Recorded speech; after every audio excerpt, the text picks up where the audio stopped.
નમસ્કાર કલમ યુદ્ધ સમાચારની સાથે હું છું આપની સાથે પાયલ બામભણિયા। તો જોઈએ આજના મહત્વના સમાચારમાં। માંડવી નગરપાલિકા દ્વારા ગાંધી ફળિયા ખાતે 2 ઓક્ટોબર નિમિત્તે 155મી ગાંધી જયંતિની ઉજવણી કરાઈ। માંડવી નગરમાં આવેલ ગાંધી ફળિયા ખાતે 2 ઓક્ટોબર નિમિત્તે 155મી ગાંધી જયંતિની શાનદાર રીતે ઉજવણી સાંસદ પ્રભુભાઈ વસાવાની અધ્યક્ષતામાં કરવામાં આવી હતી। આ પ્રસંગે સ્વાગત પ્રવચન માંડવી પાલિકા પ્રમુખ નિમેશભાઈ શાહ દ્વારા કરવામાં આવ્યું હતું અને ગાંધીજીના જીવનના મૂલ્યો આપણા જીવનમાં ઉતારીએ તેમજ સાંસદ પ્રભુભાઈ વસાવાની લોકસભાના સ્પીકર દ્વારા કેન્દ્રની અતિ મહત્વ ગણાતી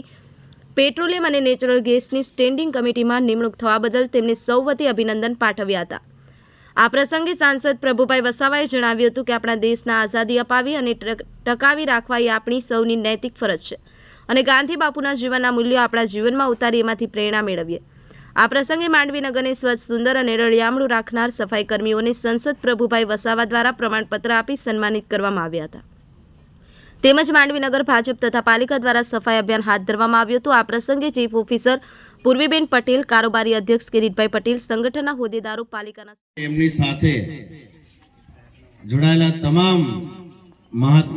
મહાત્માઓને આપણે એમની જન્મ જયંતિ કે પછી બર્થ એનિવર્સરીમાં એમની પુણ્યતિથિ આપણે સૌ યાદ કરીએ છીએ। ત્યારે એવા રાષ્ટ્રપિતા મહાત્મા ગાંધીજીનો જે આશય છે, આપણા પ્રમુખ શ્રી નિમેશભાઈ આપણને વાત કરી,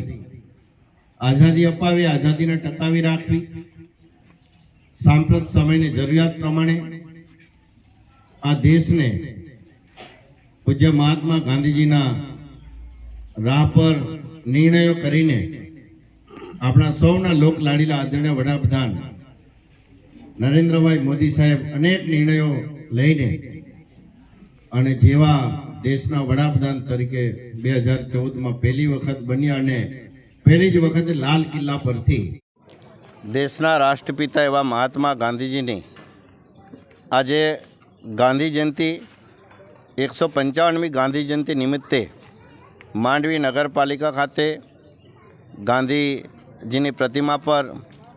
સૌ આગેવાનો સાથે મળીને પુષ્પાંજલિ કરી અને ગાંધીજીના સંદેશ મુજબ સ્વચ્છતા હી સેવા એના અંતર્ગત આજે સફાઈ અભિયાનનો પણ કાર્યક્રમ રાખવામાં આવ્યો છે। સાથે મને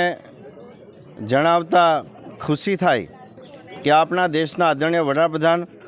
નરેન્દ્રભાઈ મોદી સાહેબનો જન્મદિવસ 17 સપ્ટેમ્બરથી લઈને 2 ઓક્ટોબર ગાંધી જયંતિ સુધી આ એક સેવા પખવાડાનો કાર્યક્રમ ભારતીય જનતા પાર્ટી